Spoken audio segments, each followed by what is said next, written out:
Mas para a gente não passar e não ficar sem mencionar pelo menos um gênero numa questão mais prática de dicas de interpretação, eu queria, Tiago, que você escolhesse um aqui que você acha o mais pertinente para a gente tocar aqui, né, passar pelas dicas mais importantes para interpretar esse gênero. João Sauer, a gente pode pensar na poesia. Eu falei bastante narrativa, Legal. então sair um pouquinho da narrativa e falar um pouco da poesia bíblica. Inclusive, seria correto a gente dizer que são possivelmente os dois maiores gêneros que nós encontramos na escritura, os dois mais presentes?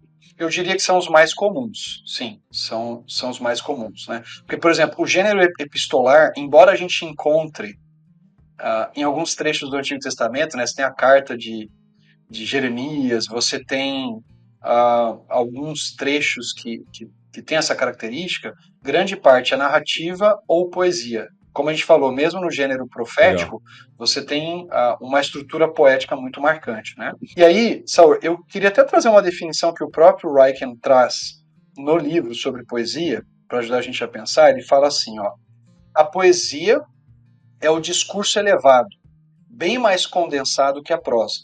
Enquanto a prosa expositiva usa a sentença ou o parágrafo como sua unidade básica, a narrativa, o episódio ou a cena, a unidade básica da poesia é a imagem individual ou figura de linguagem. Deste modo, as epístolas do Novo Testamento podem explicar o significado de piedade por meio de um parágrafo ou um capítulo. Numa narrativa histórica, usamos uma história na qual o personagem demonstra piedade em ação, mas o poeta resume a piedade numa imagem ou num desenho.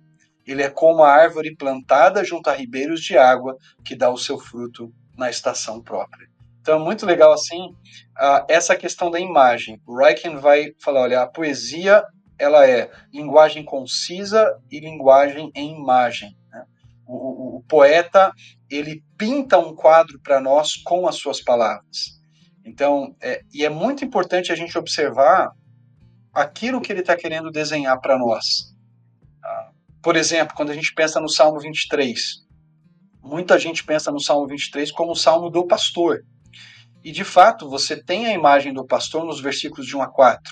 Né? Agora, qual que era a função do pastor? Por que se usa a imagem do pastor para Deus? Entender que, por exemplo, no mundo antigo, se você pega como um caso específico aqui o Código de Hammurabi, o Hammurabi se descreve como pastor do seu povo. Então, quando a Bíblia diz que Deus é o pastor, seja do indivíduo ou de Israel como um todo, né? O Salmo 100 vai falar de Deus como de Israel como sendo o povo do seu pastoreio, né? Está descrevendo Deus como um rei que cuida do seu povo como um pastor cuida das suas ovelhas. Então, perceber aquilo que o pastor fazia, como o pastor levava a ovelha para ser apacentada. Por que ele fala que Deus, o pastor, que é o Senhor, leva o salmista para as águas tranquilas, né? Porque se ele leva uma ovelha para um rio caudaloso e violento, aquela ovelha vai embora, né? Adeus Já ovelha. era. Então ele é um pastor cuidadoso, ele leva aquela ovelha para um ribeiro manso, para um ribeiro tranquilo. Outra coisa muito comum, Saur, que é interessante nessa questão das imagens, é quando se fala do Vale da Sombra da Morte. Porque Sim. ele diz que no vale da sombra da morte, né, a tua vara e o teu cajado me consolam, me confortam. Eu já vi muita gente pregando nesse texto dizendo que a função da vara ali é bater na ovelha, né? Ou até mesmo quebrar a patinha da ovelha para ela não se desviar. Mas o ponto é que o autor está dizendo para nós que a vara e o cajado produzem conforto, não produzem dor. Né? Então eu preciso entender qual a função da vara, porque o cajado certamente é para puxar a ovelha para perto, certo? Está no abismo, ou em algum Sim, momento de sim, risco sim. ele traz a ovelha para perto, mas qual que é a função da vara aí? Não é bater na ovelha. A vara nesse vale da sombra da morte é justamente para espantar os animais ferozes que poderiam querer atacar o rebanho. Então não é para bater na ovelha, é para bater na fera, no animal selvagem que quer atacar aquela ovelha e protegê-la do perigo.